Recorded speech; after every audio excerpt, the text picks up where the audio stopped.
Praise the Lord. இயேசுவின் ரத்தம் ஜெயம். தினமும் இயேசு நிகழ்ச்சிக்கு உங்களை கர்த்தராகிய இயேசு கிறிஸ்துவின் நாமத்தில் வரவேற்கிறேன். செய்தியின் தலைப்பு மறுபடியும் மறுபடியும் மறுபடியும். ஆதார வசனம் சங்கீதம் 71:21. என் மேன்மையை பெருக பண்ணி என்னை மறுபடியும் தேற்றுவேன்.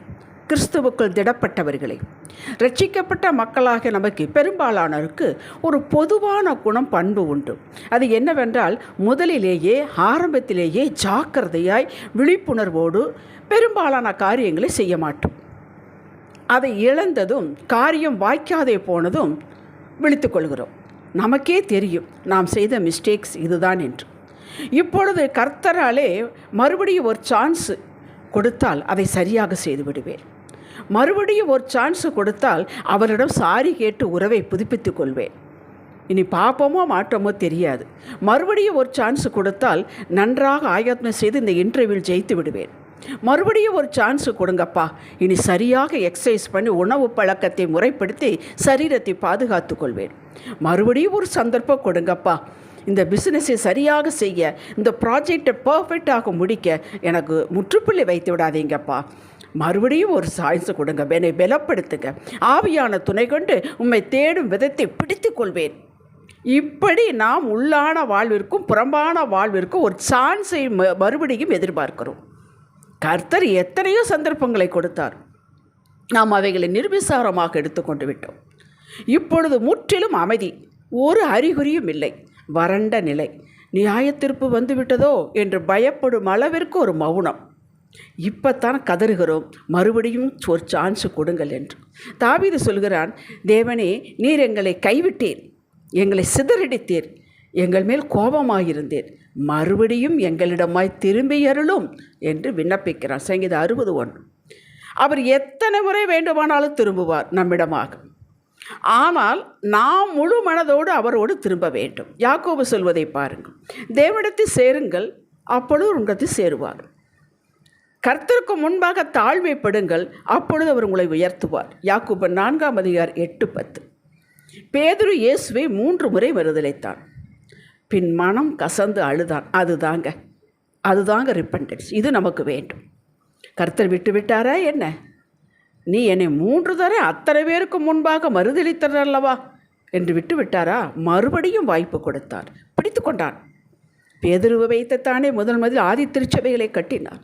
இந்த மீனவனை வைத்துத்தானே 3000 5000 என்று ரட்சிக்கப்பட்டு சபையில் சேர்த்து கொள்ளப்பட்டு வந்தார்கள்.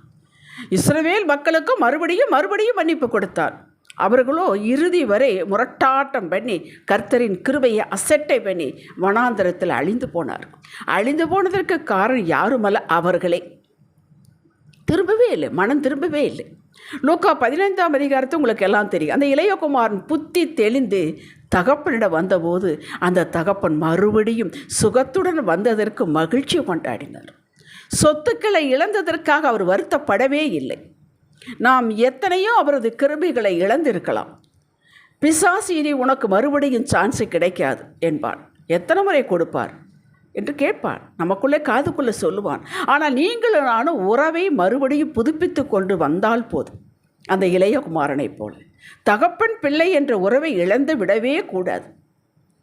அவர் விடவே மாட்டார். ஆனால் நாம் திரும்ப வேண்டுமே. மறுதலித்து விடக்கூடாது. நான் மறுதலிக்க மாட்டேன், இயேசு இல்லை என்று மறுதலிக்க, இனி அவர் எனக்கு செய்ய மாட்டார், அப்படி போவோம். இளையகுமாரன் மேன்மையை பெருக பண்ணினார் மறுபடியும். அப்படி நமக்கு மறுபடியும் சந்தர்ப்பங்களை உருவாக்கி கொடுத்து உள்ளே வெளியே சரி செய்து நம்மை உயர்த்துவார். அவர் கரிசனை உள்ள தகப்பனுங்க. ஏராளமான சாட்சிகள் உண்டு. மார்க் 5 லேகியோன் பிசாசு பிடித்தவன்.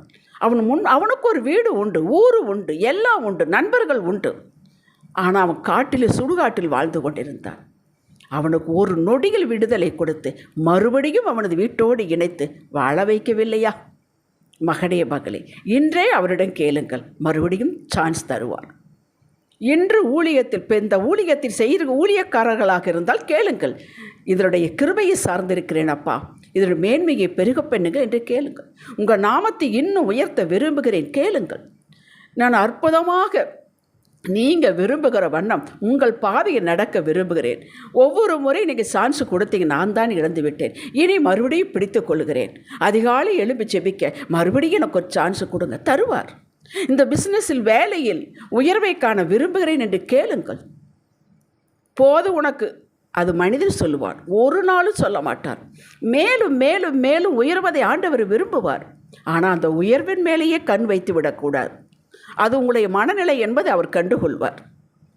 மார்க் 8ஆம் அதிகாரத்தில் 22லிருந்து 25 வரை ஒரு குருடன் போய், அப்பா எனக்கு பார்வை வேண்டும் என்று கேட்குறான். அவனுடைய கையை பிடித்து கொண்டு கிராமத்துக்கு வெளியே அழைத்து கொண்டு போய் அவன் கண்களில் உமிழ்ந்து அவன் கைகளை வைத்து, எதையா இல்லை காண்கிறாயா என்று கேட்டார். அவன் ஏறிட்டு பார்த்து, நடக்கிற மனுஷரை மரங்களைப் போல் காண்கிறேன் என்றார். போதும் உனக்கு, ஒன்றுமே தெரியாத உனக்கு இவ்வளவு தெரியுதில்ல, போதும் என்று விட்டு விட்டாரா? மறுபடியும் 25வது வசனம், மார்க்கு 8ஆம் அதிகாரம் 25வது வசனம். மறுபடியும் அவன் கண்களின் மேல் கைகளை வைத்து அவனை ஏறிட்டு பார்க்கும்படி செய்தார். அப்பொழுது அவன் சொஸ்தமடைந்து யாவரையும் தெளிவாய் கண்டான். அல்லேலூயா! அப்படி நீங்கள் தெளிவாய் இருக்கும் வரை, தெளிந்து இருக்கும் வரை, உன்னதத்தில் இருக்கும் வரை, அவர் எவ்வளவு உயர்த்த வேண்டும் அவர் நினைக்கும் வரை உங்களை உயர்த்துவார். நீங்கள் மட்டும் தாழ்மையாக இருக்க வேண்டும். உனக்கு இது போதும் என்று சொல்வது வெளி உலகம். கர்த்தர் ஒரு நாளும் சொல்ல மாட்டார். யோசுவா 7-8 அதிகாரங்களை நீங்கள் வாசியுங்கள் நேரம் எடுத்து. யோசுவா இன்சார்ஜ் எடுத்து, மோசேக்கு அப்புறம் அவன் தான் இன்சார்ஜ் எடுக்கிறான். எடுத்த உடனே அவனுக்கு வந்த சேலஞ்சு யோர்தான் நதி. அதை பக்காவாக கர்த்தர் எப்படி திட்டமிட்டு கொடுத்தாரோ அதேபடி நடந்து வெளியே வந்து விட்டார். அடுத்து எரிகோ கோட்டை. அதிலும் அவர் எப்படி சொன்னாரோ அப்படியே ஜெபித்து ஜெபித்து ஜெபித்து அவர் சொன்ன முறை அப்படியே கையாண்டு அது தரைமட்டமாக்கி கொண்டார். 2 பெரிய சேலஞ்ச். வெற்றி, முதல் வெற்றி, 2வது வெற்றி. எப்பொழுதுமே வெற்றி மேல் வெற்றி வந்தால் கொஞ்சம் அசால்ட்டு வர்றது. 3வது ஒரு சின்ன பட்டணம், ஆகி பட்டணம். அதிலிருந்து மற்றவர்கள் யோசனை சொல்வதை கேட்டுக்கொண்டார். இது என்னங்க சுச்சிபி, இவ்வளவெல்லாம் நாம் ஜெயிச்சுமாக்கோம், இது சும்மா கொஞ்சம் இத்தினூண்டு தான் இருக்குது, நாம் ஒரு 2000-3000 போனால் ஜெயிச்சிடலாம் என்று அவனுக்கு யோசனை கொடுக்க இவன் அனுப்பினான். தோற்று போய்விட்டார். அவர்கள் இவனை மடங்கடித்து ஓட விட்டார்கள். கேட்டீர்களா? அதுக்கப்புறம் சாஷ்டாங்கமாக விழுகிறான் யோசுவா. ரொம்ப அவமானமாக இருக்கிறதே, நாங்கள் தவறு செய்து விட்டோமோ, என்ன செய்து விட்டோம், என்ன தீட்டுப்பட்டு விட்டோம் கேட்குறோம். அப்பொழுது நீங்கள் எரிகோ கோட்டையிலிருந்து ஒருத்தர் எடுத்து வைத்து கொண்டான் என்று சீட்டு போட்டு ஆகானை கண்டுபிடித்து அவனை கொண்டு விடுகிறார். அதெல்லாம் உங்களுக்கு தெரியும். அதற்கப்புறம் அவர் சொல்கிறார், மறுபடியும் ஒரு சான்ஸ், மறுபடியும் ஆகிய பட்டணத்துக்கு அனுப்புகிறார். இப்பொழுது வெற்றி. கேட்டீர்களா? ஜெபிக்காமல் ஒரு இடத்துக்கு போகக்கூடாது. ஆண்டவர் சொல்லாமல் ஒரு இடத்திற்கு போகக்கூடாது.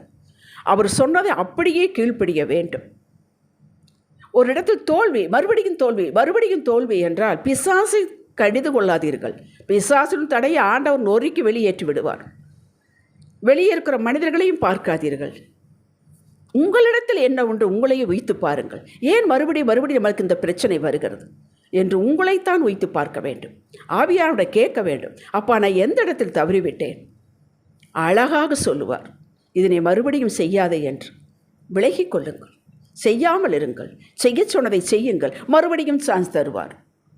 ஒரு நாள் இவ்வளவுதான் உன்னோட என்னால் போராடும்படி சொல்லவே மாட்டார். அவர் சோர்வடைவதும் இல்லை, இலைப்படைவதும் இல்லை. நம்மளை பார்த்து ஐயோ இவனுக்கு எத்தனை இடம் சான்ஸ் கொடுக்கறது என்று சோர்ந்து போகவே மாட்டார். நம்மை நாமே சோதித்து பார்க்க வேண்டும், ஜெபிக்க வேண்டும், உணர்த்தப்படும் போது மன்னிப்பு கேட்க வேண்டும், அவருக்கு முன்பாக தாழ்மைப்பட வேண்டும். பின் மறுபடியும் வாய்ப்பு கொடுத்து வெற்றியை வைப்பார். சவுல் ராஜா கர்த்தர் கொடுத்த மறுபடியும் வாய்ப்பை பயன்படுத்திக் கொள்ளவில்லை, கீழ்ப்படியவில்லை, ராஜ்யபாரத்தை இழந்தார். பவுல் அப்போஸ்தலர் 9ஆம் அதிகாரத்தில் ஒரு என்கவுண்டர் கொடுக்கிறார். இயேசு பிடித்து கொண்டான் பாருங்கள். அப்படியே யூட்டர்ன், அழிவுக்கு நேராக போய் கொண்டிருந்தவன் இப்பொழுது தேவ ராஜ்யத்தின் மகிமையின் கிரீடமாக விளங்கினான். உங்களை நீங்களே குற்றப்படுத்திக் கொண்டு அடுத்தவர் மேல் பிசாசு மேல் சுமையை போட்டுவிட்டு தோல்வியை தழுவி கொண்டு அமர்ந்து விடாதீர்கள். தோல்வியை தழுவி கொள்ளாதீர்கள். தோல்வி நமக்குரியது அல்ல, அது பிசாசுக்குரியது. அவன் தோற்று போனவன். தோற்று விடுவோம் என்று தெரிந்து மறுபடியும் அவன் சுற்றி சுற்றி வருகிறான். எங்கேயாவது ஒரு ஓட்டை கிடைக்காதா என்று. நாமோ வெற்றியாளர்கள். தோல்வி தற்காலிகமானது. சோர்வும் பின்னடைவும் நம்மை மறுபடியும் கர்த்தரண்டை இழுத்து வரை இவைகளை பயன்படுத்தி கொள்ள வேண்டும். மறுபடியும் உங்களை தேற்றுவார், மறுபடியும் கிருபை கொடுப்பார், மறுபடியும் அபிஷேகிப்பார், மறுபடியும் யாவருடைய கண்களுக்கு முன்பாக உயர்த்துவார். எழும்புங்கள், தகப்பன் உறவில் வந்து நில்லுங்கள், மறுபடியும் செவியுங்கள். மறுபடியும் வெற்றிக்கான ரகசியத்தை கேளுங்கள். எத்தனை விஷயம் உனக்கு சொல்வது என்று கோபித்து கொள்ளவே மாட்டார். அது மனிதர்கள். நீங்கள் சோர்ந்து போய் மறுபடியும் உட்கார்ந்து விடாதீர்கள். அவர் கொடுத்தாரே வாக்கை அது தள்ளிவிட்டீர்கள். அதை எடுத்து மறுபடியும் தகப்பனை கொண்டு வாருங்கள். இந்த வார்த்தையின்படி வருகிற என்னையே ஆசீர்வதிங்கப்பா என்று கேளுங்கள். டிமாண்ட் பண்ணி கேளுங்கள். உங்கள் கொடியை உயர்த்துவார்.